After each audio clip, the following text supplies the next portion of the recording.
Ready. Sir ये मेरा friend है, इसको जीएसटी रजिस्ट्रेशन करना है।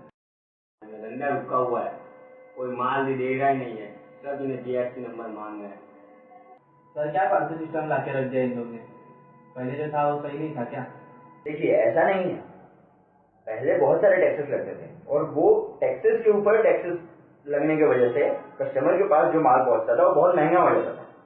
100 रुपए का अगर गुड्स बनाने में खर्चा हुआ तो उस पर 12 रुपया एक्साइज लग जाता था और सर्विस टैक्स भी उसमें जुड़ जाता है और ऑक्ट्रॉय लगने के बाद लास्ट में कस्टमर के पास जो माल पहुंचता है उसके ऊपर वैट लगता है।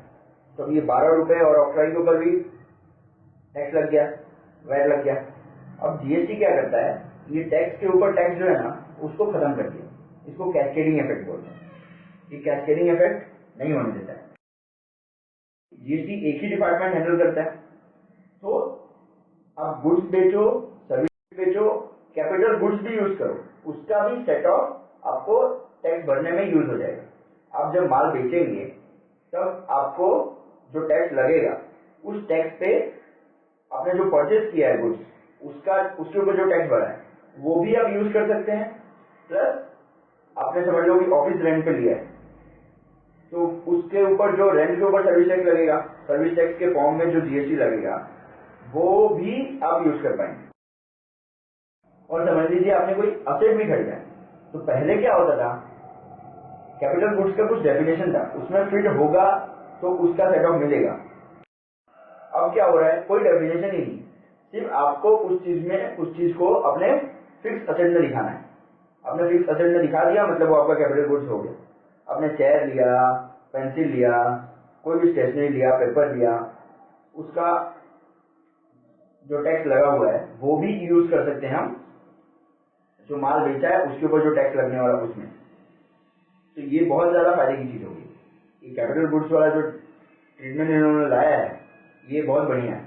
और फिर मैंने बोला कि डिपार्टमेंट एक ही है तो कॉम्प्लायंस भी एक ही करना पड़ रहा है। पहले क्या होता था, एक्साइज में जाओ, सर्विस टैक्स में जाओ, वैट डिपार्टमेंट में जाओ, कितना झंझट का काम है, सब अलग अलग लोगों को झेलना पड़ता था। अब सिर्फ एक को ही झेलना पड़ेगा, जीएसटी को। और इससे आपको एक और बेनिफिट है, पहले लिमिट थी 10 लाख सर्विस टैक्स के लिए और जो माल बेचते थे उनको 5 लाख की लिमिट थी। अब क्या हो रहा है, इन लोगों ने लिमिट 20 लाख कर दिया। तो 20 लाख में आपको कितना छूट मिल जा रहा है, छोटे टैक्स के लिए काफी राहत की चीज होगी। और एक और बेनिफिट है आपको, जो लोग इंटर स्टेट में डील करते थे इनको क्या करना पड़ता था, अलग अलग स्टेट में वेयर हाउस मेंटेन करना पड़ता था ताकि वहां का कॉम्प्लायंस वहां का वेयर हाउस झेल ले। अब क्या है, इतना सा वेयर हाउस की जरूरत नहीं, एक सेंटर पे आप ऑपरेट कर सकते हैं, एक ही जगह पे टैक्स भरना है सेंट्रल गवर्नमेंट को और वहीं का सेटअप देना। आप यहाँ से डायरेक्टली माल भेज सकते हैं, सप्लाई करें। तो इससे क्या आपका लॉजिस्टिक थोड़ा अच्छा हो जाएगा। और सबसे बड़ी बात मालूम क्या है, बहुत ब्लैक वाले लोगों को तो बहुत नुकसान पहुंचा है। जैसे कि ये बोल रहे थे कि मेरे को कोई माल ही नहीं बेच रहा। अब क्या है, मैं आपको ब्लैक वाला तो नहीं बोल रहा हूँ, लेकिन बहुत लोग टैक्स के सिस्टम से तो बच ही जाते थे, उनका बिजनेस तो पकड़ में ही नहीं आता था।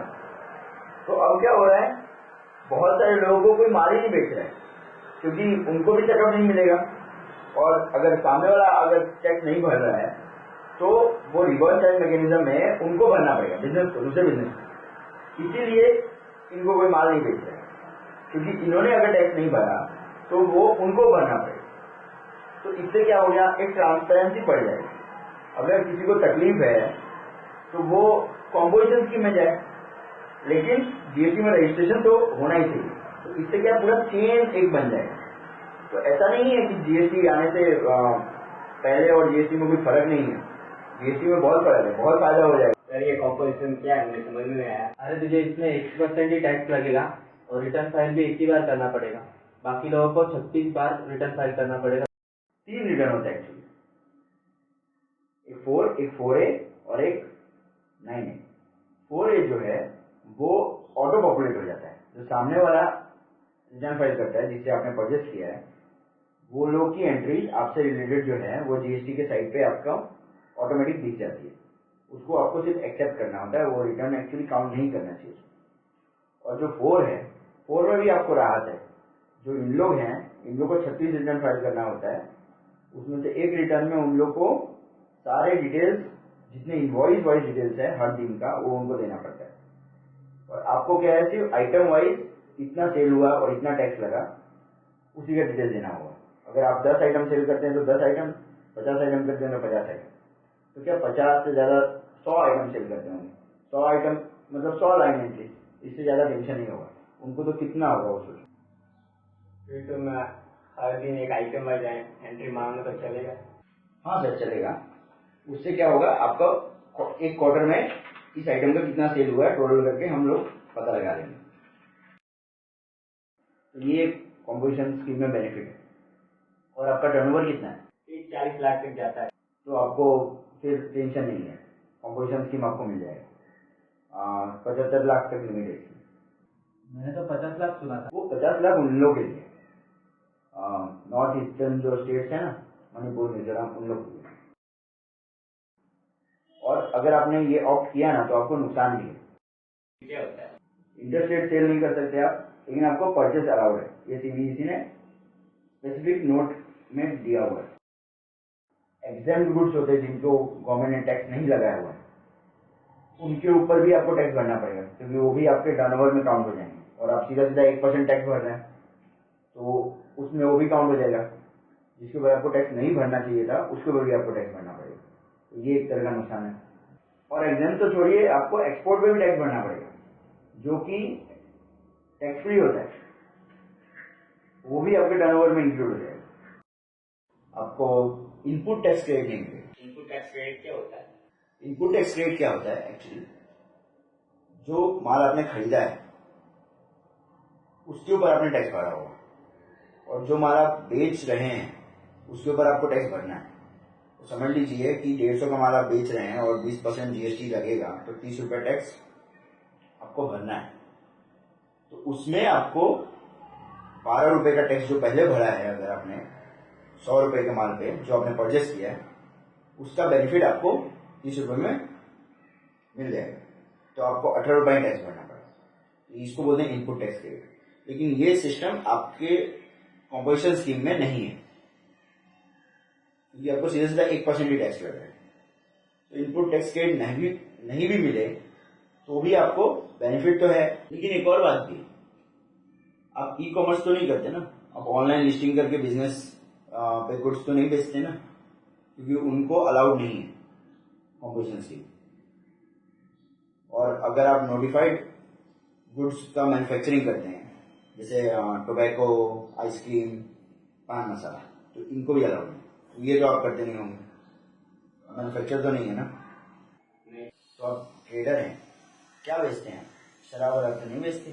नहीं। क्योंकि अल्कोहल और पेट्रोलियम प्रोडक्ट्स के सप्लायर को कॉम्पोजिशन स्कीम अलाउड नहीं है। अगर आप ये सब चीजें बेचते हैं तो आप कॉम्पोजिशन स्कीम नहीं ले सकते। इनके ऊपर सेंट्रल गवर्नमेंट टैक्स लेवी नहीं करती, इनके ऊपर स्टेट गवर्नमेंट लेवी करती है। तो इसके लिए उसको सेपरेट प्रोसीजर से चलना पड़ता है, तो उनको कॉम्पोजिशन मिलता ही नहीं। बिजनेस कहाँ पे है आपका? गोरेगांव और वसई। गोरेगांव में बड़े बड़े कस्टमर्स आता है, उनको सेटअप नहीं मिलेगा, तो फिर मैं ऐसा कर सकता हूँ कि गोरेगांव में कॉम्पोजिशन स्कीम नहीं लूँ और वसई में ले लूँ। तो नहीं सर, आप एक जगह कॉम्पोजिशन नहीं लेंगे और दूसरी जगह पे लेंगे, ऐसा नहीं चलेगा। आपको हर जगह का कॉम्पोजिशन स्कीम लेना पड़ेगा, हर जगह के बिजनेस का, हर ब्रांच का। इंटरस्टेट तो आप कर ही नहीं सकते। मतलब महाराष्ट्र में भी आप कहीं पे भी एक डिस्ट्रिक्ट में दूसरे डिस्ट्रिक्ट में अगर बिजनेस कर रहे हैं तो सबका मिला के आपको कॉम्पोजिशन स्कीम देना है। वैसे ही में 30 लाख और गोरेगांव में 50 लाख हुआ, तो दोनों मिला के 80 लाख हो गया, 75 लाख से ज्यादा हो गया, तो आपको कॉम्पोजिशन स्कीम नहीं मिलेगा। आपका भी टर्नओवर है 75 लाख से कम, आपने क्यों नहीं लिया है? वो एक्चुअली सर्विस प्रोवाइडर है, उनके ऊपर कॉम्पोजिशन स्कीम अप्लाई नहीं होता है। कॉम्पोजिशन स्कीम सिर्फ रेस्टोरेंट के ऊपर अप्लाई होता है, जो सर्विस प्रोवाइडर कैटेगरी में आता है, बाकी किधर भी अप्लाई नहीं होता है। ठीक है सर, मेरा कंपोजिशन वाला ये रजिस्ट्रेशन कर दीजिए। और हाँ सर, आप ये चीज ध्यान में रखिएगा कि अनरजिस्टर्ड डीलर से कोई भी डीलिंग 5,000 से ज्यादा एक दिन में ना हो। अगर हुआ तो कुछ स्पेसिफाइड सर्विसेज हैं और गुड्स हैं जिनके ऊपर आपको टैक्स भरना पड़ेगा, अगर उनसे आपने लिया तो सर्विस या गुड्स, उसकी लिस्ट हम आपको मेल कर देंगे। ठीक है सर, चलता है।